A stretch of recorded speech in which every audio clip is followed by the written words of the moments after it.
अस्सलाम वालेकुम वरहमतुल्लाहि वबरकातुहू।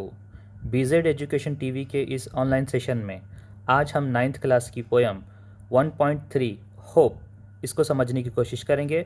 मैं नूरुल हुदा कुरैशी आपका इस्तकबाल करता हूँ। हमारी पोयम का पूरा नाम है hope is the thing with feathers. उम्मीद एक ऐसी चीज़ है जिसके पर होते हैं। सबसे पहले हम वार्मिंग अप एक्टिविटीज़ में चिट चैट देखेंगे। चिट चैट में हमें सिर्फ ओरली आंसर्स देना होते हैं, लेकिन मैंने आपकी सहूलत के लिए शॉर्ट में कुछ आंसर्स लिखा हूँ। देखते हैं। Number 1, do you ever feel nervous? क्या तुम्हें कभी मायूसी ऐसी महसूस होती है कभी? तो इसका एक प्रोबेबल आंसर हो सकता है यस समटाइम्स, या फुल सेंटेंस में बोलेंगे yes sometimes I feel nervous. दूसरा, do you ever feel really depressed? इसका आंसर है मुख्तसरन yes once in a while. मैंने जवाब में थोड़ी तब्दीली लाने की कोशिश की है कि हाँ, कभी कभार मुझे डिप्रेशन फील होता है। Third, what makes you nervous and depressed? आपको कौन सी चीज़ें मायूस कर देती है? जवाब डिफ़िकल्ट सिचुएशंस, या फुल सेंटेंस में अगर आंसर देंगे तो difficult situations sometimes make me nervous and depressed. Next, what do you hope for on those occasions? ऐसे मुश्किल हालात में आप क्या सोचते हैं? तो मैंने शॉर्ट में आंसर लिखा हूँ I think of positive things. Next, have you hoped for something that you knew was difficult? क्या कभी आपने कोई ऐसी चीज़ उम्मीद की है जो हासिल करने में बड़ी मुश्किल हो? इसका मुख्तसर सा आंसर है यस आई हैव। और लास्ट है, what do you have to do to fulfil your hopes? अपनी उम्मीदों को पूरा करने के लिए आपको क्या करना होता है? मैंने यहाँ पे फिर एक मुख्तसर आंसर लिया हूँ think positively and hard work etcetera. इसके बाद किताब हमें कहती है the only ray of hope. For example, आपको यहाँ पे 3 डिफरेंट सिचुएशंस दी जा रही है। जैसे पहला नंबर 1 कि स्टूडेंट्स सोचे कि अगर वो किसी आइलैंड पर, जजीरे पे मरून हो, यानी अकेले तन्हा छूट जाए, कोई मदद ना हो, तो ऐसी सिचुएशन में वो किस तरह से डील करेंगे। या सेकंड दिया जा रहा है B, lost in a forest, अगर जंगल में आप खो जाते हैं तो क्या होगा। और लास्ट है स्ट्रैंडेड ऑन द हाईवे, आप किसी शाहराह पर, हाईवे पर भटक रहे हैं। इसके आंसर्स आप लोग ओरली अपने बल पर कोशिश कीजिए। इसके बाद की एक्टिविटी है describe your surrounding in 4-5 sentences. आपके अतराफ़ को मुख्तसरन 4-5 जुमलों में बयान करना है जहां आप रहते हैं। मैंने इसका एक प्रोबेबल आंसर आपके लिए तैयार किया हूं। The house in which I live in is located right at the central point of many great places. जिस जगह मैं रहता हूँ वो सेंट्रल पॉइंट है, वहाँ आसपास में काफ़ी मशहूर या बड़ी मशहूर अजीम चीज़ें मौजूद है। There is a park just around the corner of my street, वहाँ एक पार्क भी है। Which is perfect because I have to do morning walks, जहाँ मैं मॉर्निंग वॉक वगैरह करता हूँ। I feel a fresh breeze when I ever pass by the park, जब मैं पार्क से गुजरता हूँ तो मुझे फ्रेश एयर वगैरह मिलती है। There is a supermarket just past my street which is also beneficial, पास में ही सुपर मार्केट भी है, बड़ी मुफीद चीज़ है। Around the supermarket there is a local restaurant whose food is just out of this world, पास में एक रेस्टोरेंट है जहाँ का खाना बहुत ही लाजवाब है। The only main problem that I face is because my house is located on the main road. सिर्फ एक ही मसला है क्योंकि मेरा घर मेन रोड पर है। There is lot disturbance due to traffic which can be really annoying if you want to focus on something। इसके बाद की जो एक्टिविटीज़ है मैं स्टूडेंट्स को खुद सॉल्व करने के लिए तरगीब दूंगा और टाइम सेव करने के लिए मैं एक्चुअल पोएम पर आता हूँ। यहाँ पर आप देखेंगे मैंने बहुत सारे अल्फाज आपके लिए पहले से ही मीनिंग उर्दू में लिख दिया हूँ, साथ में कुछ एनोटेशंस भी मिलेंगे। आइए मैं आपको 1 बाय 1 एक्सप्लेन करते चलता हूँ। जहाँ ज़रूरत हो आप पोएम को पॉज करके स्क्रीनशॉट्स निकाल सकते हैं, साथ ही साथ अपनी नोटबुक में मालूमात लिख सकते हैं। First stanza, hope is the thing with feathers. उम्मीद एक ऐसी चीज़ है जिसके पंख होते हैं। एक्चुअल में इस पोयम में उम्मीद को एक चिड़िया कहा गया है। डेट पर्चेज इन द सूल, और वो हमारी रूह में बसेरा बनाती है, अड्डा बनाती है, वहाँ रहती है। यानी हमारी जो उम्मीद है वो हमारे दिल में बसती है, हमारे रूह में बसती है। And sings the tune without the words, और उसका कोई गीत भी नहीं होता। आप जानते हैं चिड़िया परिंदे गीत गाते हैं, लेकिन हमारी उम्मीद उसका एक गीत होता है, लेकिन उसमें अल्फाज नहीं होते। And never stops at all, और वो गीत कभी रुकता भी नहीं, थमता भी नहीं। उम्मीद हमें हमेशा हौसला देती रहती है। Second stanza, and sweetest in the gale is heard. Sweetest यानी बहुत ही मधुर, बहुत ही मीठा उसका गीत होता है। और गेल के माने होते हैं तेज़ हवा, यहाँ पे बाजू में दिया है। वेरी स्ट्रॉन्ग विंड, बहुत तेज़ हवा को इंग्लिश में गेल कहा जाता है। यानी जब मुश्किल हालात आते हैं, ऐसे में इसका गाना, चिड़िया का गाना हमें बहुत ज़्यादा मधुर महसूस होता है। यानी कि जितनी ज़्यादा मुश्किलात होती है, ऐसे में उम्मीद हमें और ज़्यादा अच्छी महसूस होती है। And sore must be the storm, और हमें जो दर्द देने वाली हवा है, तूफ़ान है, स्टॉर्म के माने तूफ़ान होते हैं, जो हमें दुख देती है, तकलीफ़ देती है, ऐसे वक्त में इसका गीत हमें बड़ा प्यारा लगता है।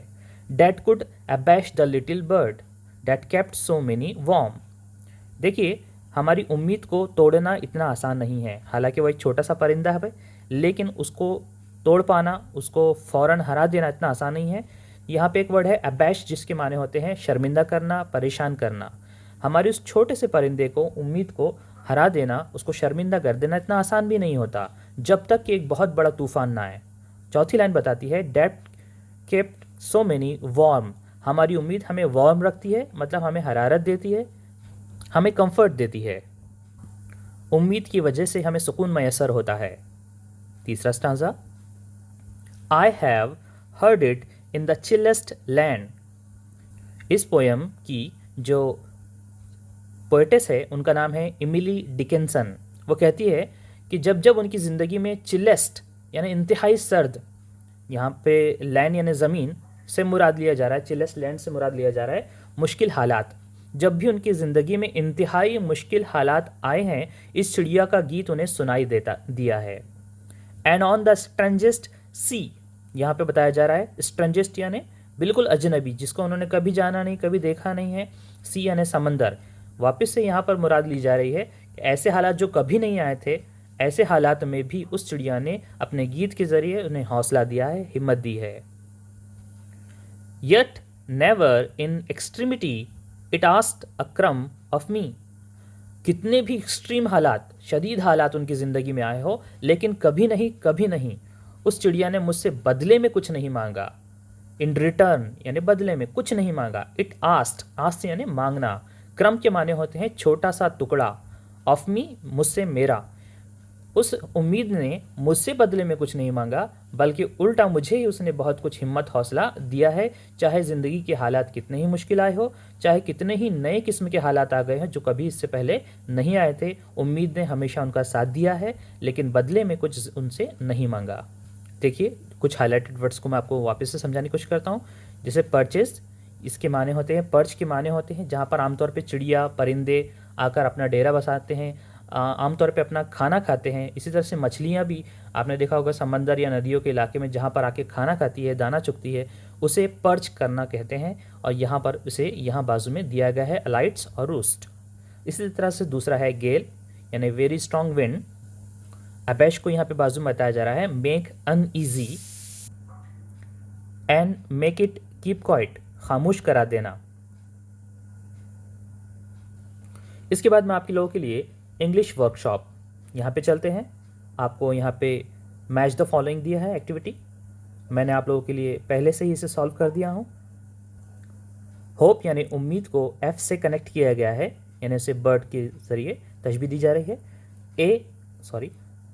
2 नंबर पे गेल लिखा है यानी तूफ़ान, तेज़ हवा, इसे ए से जाहिर किया गया है यानी डिफ़िकल्टीज़ एंड प्रॉब्लम्स।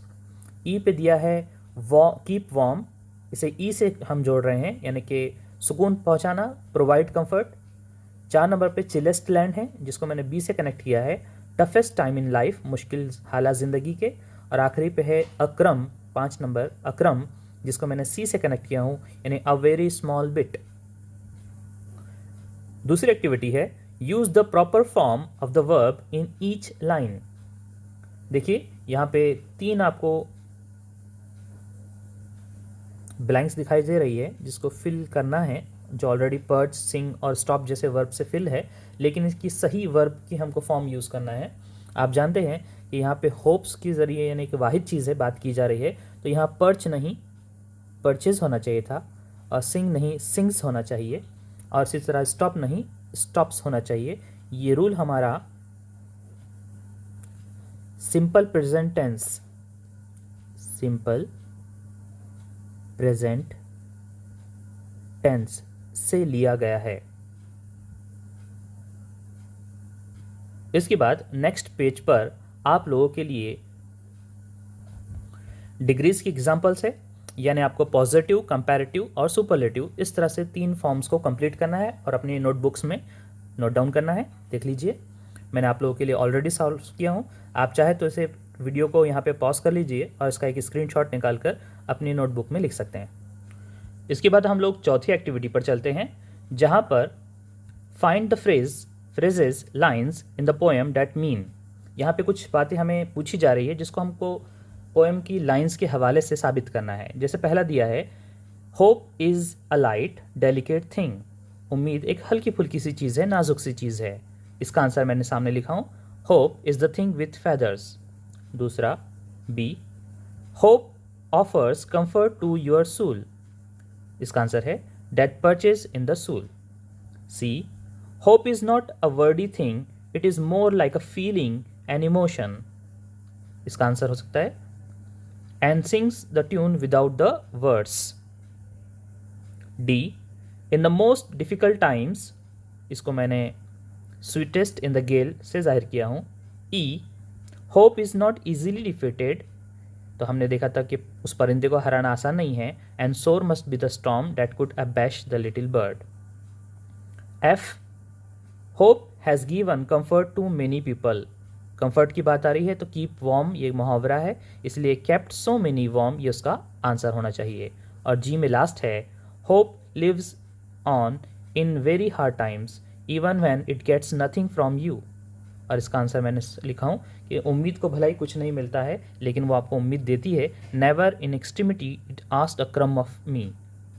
पांचवी एक्टिविटी में आप देखेंगे यहाँ पर कुछ वर्ड्स दिए हैं, जैसे डार्कनेस, सनराइज, सनशाइन, अ रेनबो।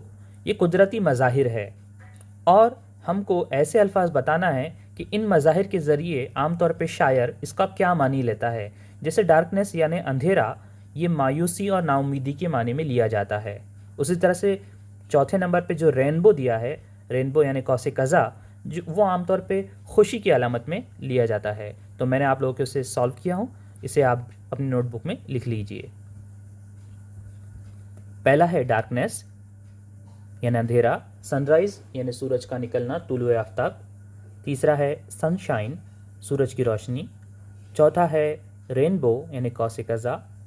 पांचवा है डार्क क्लाउड्स यानी कि तारीक बादल, अंधेरे वाले बादल, घने बादल। उसके बाद है पिकॉक यानी मोर, बाजू के हिस्से में। स्टॉर्म, स्टॉर्म के माने होते हैं तेज़ हवा या तूफ़ान। लाइट शावर यानी हल्का फुल्का बारिश का होना, हल्की फुल्की बारिश। उसके बाद अर्थक्वेक यानी जलजला। डॉन यानी सुबह का होना। डस्क यानी शाम। और फ्लड यानी तूफ़ान या सैलाब। 6th एक्टिविटी में आपको मैं होमवर्क दे रहा हूँ कि यहाँ पर आपको अपना एक्सपीरियंस बताना है कि जहाँ आपको अपनी तवक्के से ज़्यादा मार्क्स मिल गए थे एग्ज़ाम में। आप इस पर 6-7 लाइनों का एक छोटा सा पैराग्राफ लिख लीजिए। इस पोएम की हमारी लास्ट एक्टिविटी है फिगर ऑफ स्पीच से रिलेटेड। यहाँ पर एक बात बताई जा रही है, पर्सोनिफिकेशन। आप जानते हैं कि जैसे उर्दू में फिगर ऑफ स्पीच होती है यानी कि सनाए बदाए होते हैं, उसी तरह से अंग्रेज़ी में भी फिगर ऑफ स्पीच होती है, जिसमें से एक है पर्सोनिफिकेशन। देखिए मैंने ग्रीन कलर में हाईलाइट किया हूँ कि पर्सोनिफिकेशन में ये होता है कि जब गैर जानदार चीज़ें, इनएनिमेट ऑब्जेक्ट्स, आइडियाज़, इमोशंस, इनको लिविंग थिंग्स यानी जानदारों की तरह बर्ताव किया जाता है। मिसाल के तौर पे आप जानते हैं नदी एक गैर जानदार चीज़ है, सूरज एक गैर जानदार चीज़ है, लेकिन इसको इस तरह से बताना जैसे मैं आपके सामने पढ़ता हूँ, द सन इज़ स्माइलिंग, सूरज मुस्कुरा रहा है। हम जानते हैं इस तरह की चीज़ का होना तबई मज़हर नहीं है, ये मुस्कुराना सिर्फ इंसानों की खासियत है, लेकिन शायर अपने तख़य्युल से इस तरह से बयान करता है, ये पर्सोनिफिकेशन है। उसी तरह से द रिवर इज़ रनिंग, नदी दौड़ रही है, यानी तेज़ी से बह रही है ऐसा कहना चाहिए था, लेकिन बहने के बजाय रनिंग वर्ड यूज़ किया जा रहा है, ये भी पर्सोनिफिकेशन है। दौड़ना इंसानों की खासियत है और जानदारों की खासियत है। उम्मीद करता हूँ आप लोगों ने इस वीडियो को पूरा देखा होगा, पूरी तवज्जो से देखा होगा। आप तमाम से रिक्वेस्ट है कि वीडियो को स्किप ना करें, बहुत से बहुत ये कर लीजिए कि वीडियो की स्पीड को थोड़ा बढ़ा लिया कीजिए ताकि इससे आपका वक्त भी बच जाए, लेकिन अधूरा वीडियो ना देखें, ये मेरी आपसे रिक्वेस्ट है। मुझे आपके लाइक्स और कमेंट नहीं चाहिए, मैं चाहता हूँ कि आप मुकम्मल वीडियो देखें ताकि आपके इल्म में इजाफ़ा हो सके। इंशाल्लाह बहुत सारे वीडियोस और आने वाले हैं।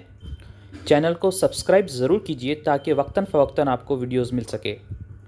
अल्लाह ताला आपके इल्म में इजाफ़ा फ़रमाए। इस दुआ के साथ और नेक ख्वाहिशात के साथ मैं नूरुल हुदा कुरैशी इजाज़त लेता हूँ। अल्लाह हाफ़िज़।